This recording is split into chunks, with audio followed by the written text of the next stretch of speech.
Custard పౌడర్తో కూడా cake తయారు చేసుకోవచ్చా? చేసుకోవచ్చండి, చాలా బాగుంటుంది. ఈ కేక్కి బయట బేకరీలో చాలా డిమాండ్ ఉంటుందండి. చాలా టేస్టీగా ఉంటుంది. అలాగే ఎంతో గుల్లగా ఫ్లఫీగా ఉండే ఈ కస్టర్డ్ పౌడర్తో కేక్ని ఏ విధంగా తయారు చేసుకోవాలో చూద్దాము. అది కూడా ఎగ్ లేకుండా, ఓవెన్ లేకుండా, ఎటువంటి ఫుడ్ కలర్స్ కూడా వాడకుండా ఇంట్లో ఉండే వాటితోనే ఈజీగా కేక్ అనేది తయారు చేసుకోవచ్చు. చూడండి ఎంత స్పాంజీ లాగా ఉందో కదా.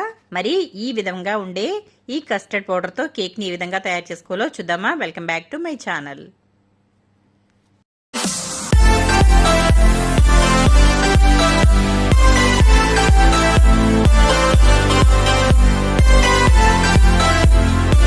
ముందుగా నేనైతే ఇక్కడ ఒక బౌల్ అయితే తీసేసుకున్నాను. ఇందులో టూటీ ఫ్రూటీస్ అయితే వేసుకుంటున్నానండి.